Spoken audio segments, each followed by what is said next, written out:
কল্পনা করুন সেই মুহূর্তটির কথা, যেই মুহূর্তটি আমাদের প্রত্যেকের জীবনেই আসবে, পৃথিবীর প্রতিটি প্রাণের জীবনেই আসবে। চারপাশের কোলাহল ধীরে ধীরে স্তিমিত হয়ে আসছে। বুকের ভেতরটা কেমন যেন খালি লাগছে। শ্বাস নিতে কষ্ট হচ্ছে, খুবই কষ্ট। চোখের পাতাগুলো ভারী হয়ে আসছে। আপনি চাইছেন প্রিয়জনদের শেষবারের মতো কিছু বলতে, কিন্তু জিহ্বা যে আর নড়ছে না। শরীরটা ধীরে ধীরে পায়ের দিক থেকে অবশ হয়ে আসছে। এটিই হচ্ছে সাকারাতুল মউত, মৃত্যুর যন্ত্রণা। ঠিক তখনই আপনার চোখের সামনের দৃশ্যপট বদলে যেতে শুরু করে। আপনার চোখের সামনে থেকে দুনিয়ার পর্দা সরে যাবে। আপনি এখন আর ডাক্তারকে দেখছেন না। পরিবারের কান্না আপনার কানে অস্পষ্ট হয়ে গেছে। আপনি এখন যা দেখছেন তা জীবিত কোনো মানুষের দেখার ক্ষমতা নেই। আপনি দেখতে পাচ্ছেন আসমান থেকে একে একে ফেরেশতারা নেমে আসছেন। যদি আপনি ঈমানদার ও নেককার হন, তবে তাদের চেহারা হবে সূর্যের মতো উজ্জ্বল। তাদের হাতে থাকবে জান্নাতের রেশমি কাপড় ও সুগন্ধি।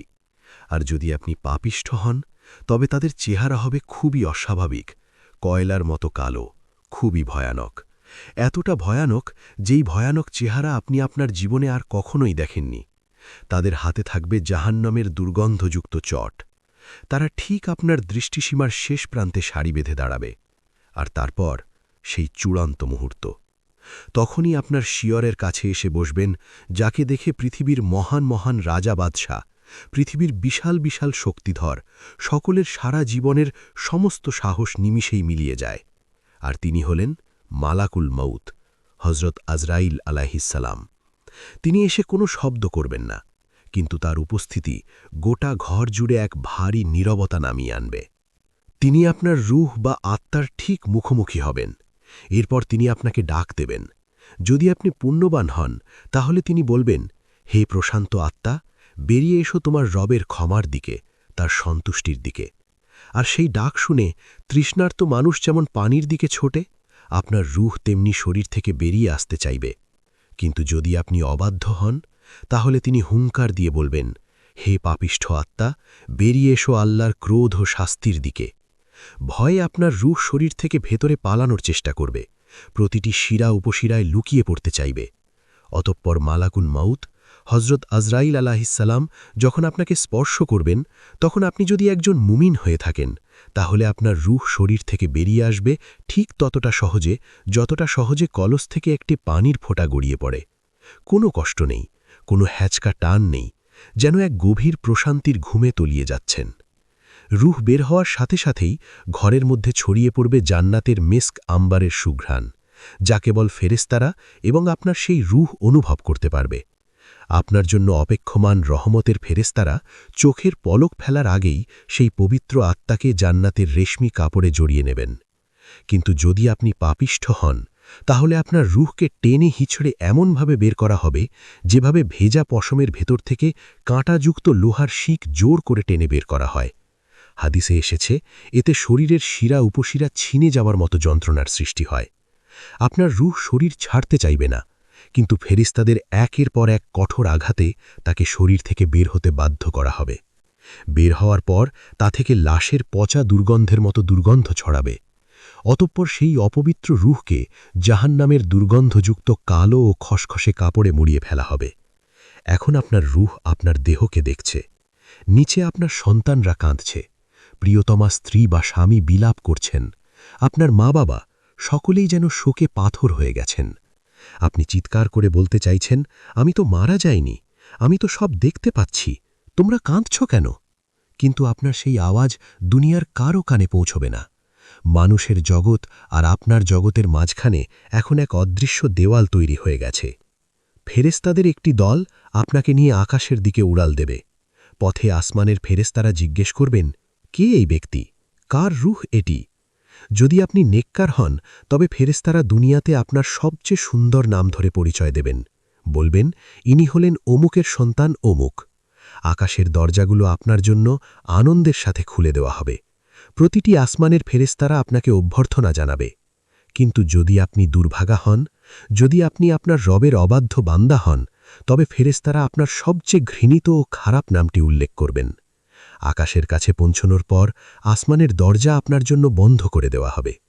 আল্লাহ তাআলা পবিত্র কুরআনে বলেছেন, তাদের জন্য আকাশের দরজা খোলা হবে না এবং তারা জান্নাতে প্রবেশ করতে পারবে না যতক্ষণ না সুঁয়ের ছিদ্র দিয়ে উট প্রবেশ করে। অর্থাৎ এবার ফিরে আসার বা উপরে ওঠার সব রাস্তা বন্ধ হয়ে যাবে। তখন আল্লাহ রব্বুল আলামিন নির্দেশ দেবেন, আমার এই বান্দার আমলনামা ইল্লিন তথা নেককারদের তালিকায় অথবা সিজ্জিন তথা পাপিষ্ঠদের তালিকায় লিখে রাখো এবং তার রূহকে দুনিয়ায় ফেরত পাঠাও, কারণ মাটি থেকেই আমি তাকে সৃষ্টি করেছিলাম এবং এই মাটিতেই তাকে ফিরিয়ে আনা হবে। তখন মুহূর্তের মধ্যে রূহ আবার নিচে নেমে আসে। এখন সে তার নিজের মৃতদেহের খুব কাছে অবস্থান করছে। একটু লক্ষ্য করুন দৃশ্যটির দিকে। আপনাকে কাঠের একটি তক্তার উপর শোয়ানো হয়েছে। আপনার সারা জীবনের অর্জিত সম্মান, ক্ষমতা আর দাপট সব এখন ওই তক্তার উপর নিথর পড়ে আছে। আপন মানুষেরা আপনার জামা কাপড় খুলে নিচ্ছে। যেই শরীরটাতে একটু আঁচড় লাগলে আপনি অস্থির হয়ে যেতেন, আজ সেই শরীরটাকেই অন্যরা উল্টে পাল্টে ধৌত করছে। গরম পানি না ঠান্ডা পানি তা বলার ক্ষমতাও আজ আপনার নেই। আপনার রূহ পাশে দাঁড়িয়ে সব দেখছে। হাদিসের বর্ণনা অনুযায়ী রূহ তখন গোসলদানকারীদের মিনতি করে বলতে থাকে, আমার শরীরটা খুব সাবধানে ধরো, আমাকে জোরে ঘষবে না, আমি খুব ব্যথা পেয়েছি। কিন্তু হায়, সেই আর্তনাদ কেউ শুনতে পায় না।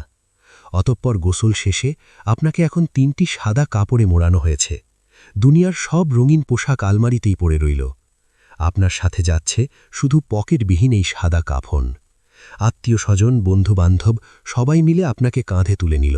শুরু হল আপনার আসল বাড়ির পথে যাত্রা।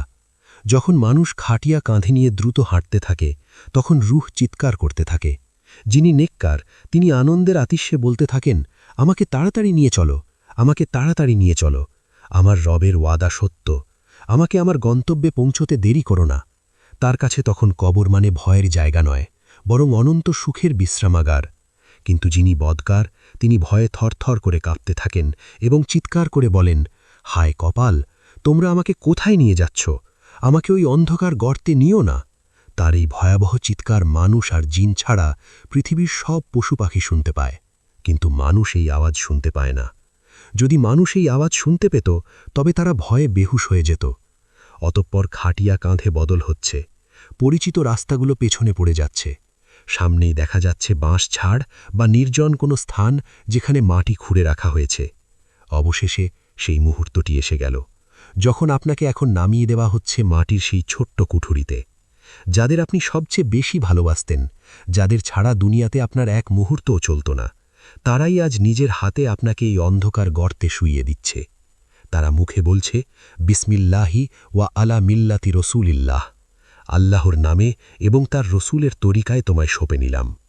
আপনাকে ডান কাঁধ করে শোয়ানো হলো, গায়ের বাঁধনগুলো খুলে দেওয়া হলো। এরপর মাথার উপর বাঁশ বা কাঠের তক্তা বসানো শুরু হলো। একটু একটু করে দুনিয়ার শেষ আলোটুকুও নিভে যাচ্ছে। তক্তা বসানো শেষে শুরু হলো মাটি দেওয়া। মিনহা খলাক নাকুম, এই মাটি থেকেই তোমায় সৃষ্টি করেছিলাম। ওয়া ফিহা নুঈদুকুম, এই মাটিতেই তোমায় ফিরিয়ে দিলাম। আপনি শুনতে পাচ্ছেন মাটির ভারী শব্দ, বুকের উপর মাটির চাপ বাড়ছে। কিন্তু একসময় সব শব্দ থেমে গেল। আপনার চারিদিকে শুধুই অন্ধকার।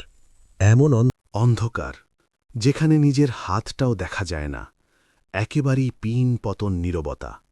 এই সময়ের বর্ণনা দিতে গিয়ে রাসূলুল্লাহ সাল্লাল্লাহু আলাইহি ওয়াসাল্লাম বলেছেন, মৃত ব্যক্তি তখন তার স্বজনদের চলে যাওয়ার পায়ের জুতার শব্দ শুনতে পায়।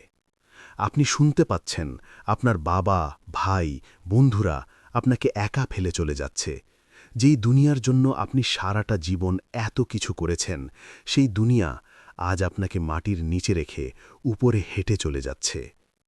ঠিক তখনই ঘটবে এক অনিবার্য ঘটনা। কবর আপনাকে দুই পাশ থেকে একটা চাপ দেবে। হাদিসে এসেছে, এমন কোনো মানুষ নেই যে কবরের এই চাপ বা আলিঙ্গন থেকে রেহাই পাবে, এমনকি মাসুম বাচ্চারাও নয়। তবে ব্যক্তিভেদে কবরের এই চাপের মধ্যে পার্থক্য আছে। যদি আপনি মুমিন হন, তবে মা সন্তানের জন্য যতটা ব্যাকুল থাকে, কবর আপনাকে ঠিক ততটাই মায়া নিয়ে জড়িয়ে ধরবে। বহুদিন পর বিদেশ থেকে ফেরা সন্তানকে মা যেভাবে বুকে জড়িয়ে ধরে শান্তি পান, কবর আপনাকে সেভাবেই আলতো করে চাপ দেবে। কিন্তু যদি আপনি আপনার রবের অবাধ্য বান্দা হন, তবে মাটি এই দুই পাশ থেকে আপনাকে এমনভাবে চেপে ধরবে যে এক পাঁজরের হাড় অন্য পাঁজরের হাড়ের ভেতরে ঢুকে যাবে। আপনি তখন খুবই চিৎকার করে আর্তনাদ করে উঠবেন, কিন্তু মাটির পুরো দেয়াল ভেদ করে সেই চিৎকার বাইরে যাবে না। আপনি এখন সম্পূর্ণ একা, একেবারেই সঙ্গীহীন, একদমই আলোহীন, নির্জন কবরে আপনার নিস্তব্ধতা ভেঙে দিতে উপস্থিত হবেন দুইজন ফেরেশতা, মুনকার এবং নাকির। তাদের চেহারা এত ভয়ঙ্কর যে হাদিস শরীফে বলা হয়েছে তাদের দেখে সাধারণ মানুষ তো বটেই, পাহাড়ও কেঁপে ওঠার কথা। তাদের হাতে থাকবে বিশাল লোহার হাতুড়ি। তারা আপনাকে শোয়া অবস্থা থেকে ধমক দিয়ে উঠিয়ে বসাবে। তাদের কণ্ঠে কোনো ভনিতা নেই, কোনো ভূমিকা নেই। শুরু হবে আপনার অনন্ত জীবনের পাশ ফেল নির্ধারণের পরীক্ষা। প্রথম প্রশ্ন, মান রব্বুকা, তোমার রব কে? দ্বিতীয় প্রশ্ন, মান দীনুকা, তোমার দিন বা জীবন ব্যবস্থা কি ছিল? তৃতীয় প্রশ্ন, মান হাজার রাসূল, রাসূল সাল্লাল্লাহু আলাইহি ওয়াসাল্লামের প্রতি ইঙ্গিত করে বলা হবে, এই ব্যক্তিটি কে? শুনতে খুব সহজ মনে হচ্ছে, তাই না? কিন্তু কবরের এই পরীক্ষা স্মৃতিশক্তি বা মেধার পরীক্ষা নয়, এটি হল ঈমানের পরীক্ষা। যিনি দুনিয়ায় রবের গোলামি করেছেন, যার হৃদয়ে আল্লাহর ভয় ছিল, আল্লাহ তাআলা সেই মুহূর্তে তার অন্তরকে স্থির করে দেবেন। তার জিহ্বা কোনো জড়তা ছাড়াই পরম শান্তিতে বলে উঠবে, রব্বি আল্লাহ, আমার রব আল্লাহ, দীনিয়াল ইসলাম, আমার দিন ইসলাম। আর রাসূলের চেহারা মোবারক দেখা মাত্রই তিনি চিনে ফেলবেন, ভালোবাসায় সিক্ত হয়ে বলবেন, ইনি তো রাসূল আল্লাহ, হযরত মুহাম্মদ সাল্লাল্লাহু আলাইহি ওয়াসাল্লাম। ফেরেশতারা তখন বিস্মিত হয়ে জিজ্ঞেস করবেন, তুমি জানলে কি করে? তিনি বলবেন, আমি আল্লাহর কিতাব পড়েছি, তার উপর ঈমান এনেছি এবং তার সত্য বলে মেনে নিয়েছি। কিন্তু অপরদিকে যিনি দুনিয়ায় আল্লাহকে ভুলেছিলেন, শুধুমাত্র নামেই মুসলিম ছিলেন কিন্তু অন্তরে ঈমান ছিল না, তার অবস্থা হবে খুবই মর্মান্তিক। তাকে যখন জিজ্ঞেস করা হবে, তোমার রব কে? সে তোতলানো শুরু করবে, ভয়ে তার জিহ্বা আটকে যাবে। সে বলবে, হা লা আদ্রি, হায় হায়, আমি তো জানি না। মানুষকে যা বলতে শুনতাম আমিও তাই বলতাম।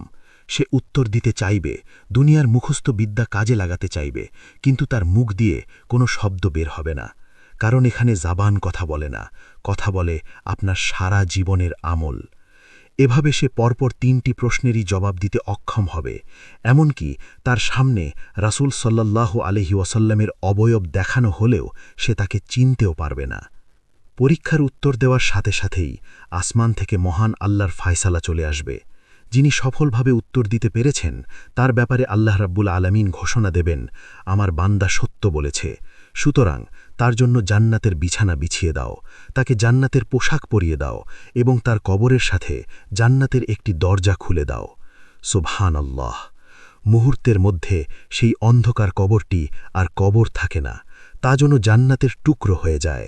জান্নাত থেকে ফুরফুরে বাতাস আর হৃদয় প্রশান্ত করা সুঘ্রাণ আসতে শুরু করে। কবরের সংকীর্ণ দেয়ালগুলো দূরে সরতে থাকে, এতটাই দূরে সরে যায় যে দৃষ্টির সীমা যতদূর যায়, কবর ততদূর প্রশস্ত হয়ে যায়। তখন সেই মুমিন বান্দা আনন্দে আত্মহারা হয়ে ফেরেশতাদের বলবেন, আমাকে ছেড়ে দাও, আমি আমার পরিবারকে গিয়ে এই সুসংবাদটি দিয়ে আসি। কিন্তু ফেরেশতারা বলবেন, না, এখন তুমি ঘুমাও। বাসর রাতে নবদম্পতি যেমন পরম শান্তিতে ঘুমায়, তুমিও তেমনি কেয়ামত পর্যন্ত শান্তিতে ঘুমাও। ঠিক তখনই কবরে প্রবেশ করবেন এক সুদর্শন ব্যক্তি। তার চেহারা চাঁদের মতো উজ্জ্বল, শরীর থেকে সুগন্ধি বের হচ্ছে। মুমিন ব্যক্তি অবাক হয়ে জিজ্ঞেস করবেন, কে তুমি? তোমার চেহারা এত সুন্দর কেন? তিনি হাসি মুখে উত্তর দেবেন, আমি তোমার সারা জীবনের নেক আমল, আমি তোমার নামাজ, আমি তোমার রোজা, দান, সাদাকা আর কোরআনের তেলাওয়াত। দুনিয়ায় আমিই তোমার সাথে ছিলাম, আজ এই ঘোর বিপদেও আমি তোমাকে একা ছাড়ব না। সুবহানাল্লাহ! কিন্তু অন্যদিকে যিনি প্রশ্নের উত্তর দিতে ব্যর্থ হয়েছেন, তার ব্যাপারে আকাশ থেকে বজ্রকণ্ঠে ঘোষণা আসবে, সে মিথ্যা বলেছে, পৃথিবীতে সে সত্যকে গ্রহণ করেনি, পৃথিবীতে সে তার রবের চরম অবাধ্য ছিল। সুতরাং তার নিচে আগুনের বিছানা পেতে দাও এবং জাহান্নামের দিকে একটি দরজা খুলে দাও। সাথে সাথে জাহান্নামের টগবগে গরম বাতাস আর বিষাক্ত ধোঁয়া কবরে ঢুকতে শুরু করবে।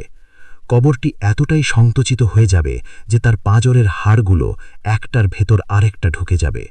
তখন সেখানে উপস্থিত হবে এক কুৎসিত ভয়ঙ্কর দর্শন ব্যক্তি। সেই ব্যক্তির শরীর থেকে খুবই পচা এবং মারাত্মক দুর্গন্ধ বের হবে। তাকে দেখে মৃত ব্যক্তি ভয়ে চিৎকার করে বলবে, কে তুমি? তুমি কেন আমাকে ভয় দেখাতে এসেছ? সে কদকার হাসি দিয়ে বলবে, আমি তোমার বদ আমল, আমি তোমার সেই সুদ, ঘুষ, ব্যভিচার, গীবত আর নামাজ তরক করার গুনাহ। দুনিয়ায় তুমি আমাকে বুকে জড়িয়ে রেখেছিলে, আজ আমিও তোমাকে ছাড়ব না। অতঃপর শুরু হল এক দীর্ঘ অপেক্ষার প্রহর। একে বলা হয় আলামে বারজাহ, দুই জগতের মধ্যবর্তী এক পর্দা। কেয়ামতের সিংগায় ফুৎ দেওয়ার আগ পর্যন্ত সবাইকে এই জগতেই অবস্থান করতে হবে। কিন্তু এই অপেক্ষা সবার জন্য এক নয়। হাদিস শরীফে এসেছে, মুমিনের রূহ শরীর থেকে মুক্ত হয়ে সবুজ পাখির আকৃতি ধারণ করে অথবা পাখির পেটের ভেতর অবস্থান করে।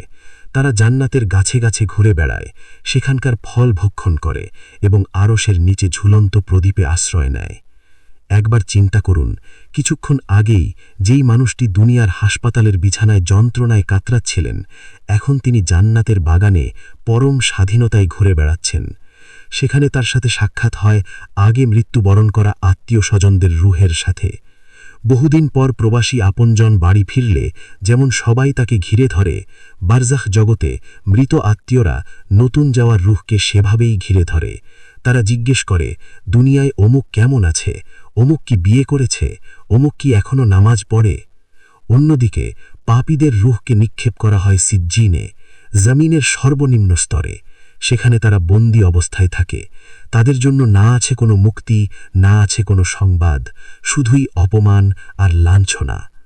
তবে এই ২৪ ঘন্টার পর একটি অদ্ভুত যোগাযোগ ব্যবস্থা চালু থাকে। আপনার আমলনামার খাতা বন্ধ হয়ে গেলেও একটি জানালা খোলা থাকে। আপনি কবরে শুয়ে আছেন, হঠাৎ দেখলেন আপনার কবরের আযাব কমে যাচ্ছে অথবা জান্নাতের নেয়ামত বেড়ে যাচ্ছে। আপনি অবাক হয়ে ফেরেশতাদের জিজ্ঞেস করবেন, আমার তো সব আমল বন্ধ, তাহলে এগুলো কোথা থেকে আসছে?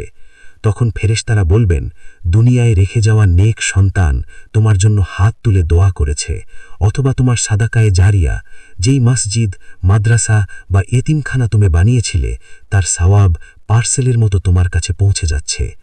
তবে পাপীদের ক্ষেত্রে এর ঠিক উল্টো চিত্রও আছে। কিছু মানুষ কবরে শুয়ে দেখবে তাদের শাস্তির আগুন দাউ দাউ করে বাড়ছে। কেন? কারণ দুনিয়ায় তারা এমন কোনো পাপের প্রথা চালু করে এসেছিল, অশ্লীল ভিডিও, খারাপ লেখা বা শিরকের আস্তনা, যা মানুষ এখনও দেখছে বা করছে। যতজন মানুষ ওই পাপে লিপ্ত হচ্ছে, তার ভাগ কবরে শুয়ে থাকা ওই ব্যক্তির আমলনামায় জমা হচ্ছে। অতপর এভাবেই সময় যেতে যেতে কবরের প্রথম রাত পার হয়ে সকাল হবে। দুনিয়ায় সূর্য উঠবে, মানুষ আপনাকে ভুলে কাজে লেগে যাবে, কিন্তু আপনার জন্য আর কোনো সূর্য উঠবে না। অপেক্ষা শুধুই মহাপ্রলয়ে বা কিয়ামতের। এভাবেই কেটে যাবে কবরের প্রথম ২৪ ঘণ্টা। তারপর দিন, মাস, বছর, শতাব্দী। পৃথিবীতে আপনার নাম ফলকটিও হয়তো মুছে যাবে। আপনার সন্তানেরা বৃদ্ধ হবে, তারাও একদিন মারা যাবে। আপনার ঘরটিতে অন্য কেউ বাস করবে। যেই অফিস বা ব্যবসার জন্য আপনি নাওয়া খাওয়া ভুলেছিলেন, সেখানে আপনার নামটি একবারের জন্য উচ্চারিত হবে না। আপনি মাটির নিচে সম্পূর্ণ একা, কেবল আপনার আমল নিয়ে অপেক্ষায় থাকবেন মহাবিচারের দিনের জন্য। প্রিয় দর্শক, একটু গভীর শ্বাস নিন, নিজের হাতের দিকে তাকান।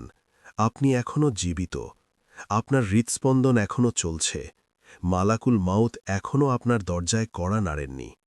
কবরে শুয়ে থাকা ওই কোটি কোটি মানুষ, রাজা, বাদশাহ, ফকির কিংবা ধনী, তারা যদি আজ সারা পৃথিবীর বিনিময়েও আল্লাহর কাছে মাত্র ১ মিনিট সময় ভিক্ষা চায়, তবুও তা তাদের দেওয়া হবে না।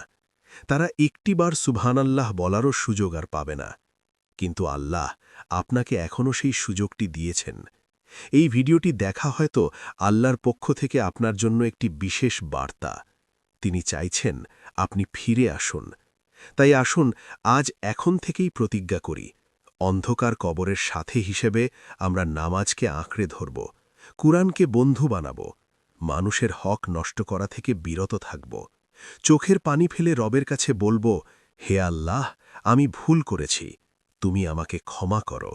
আমিন ইয়া রব্বাল আলামিন।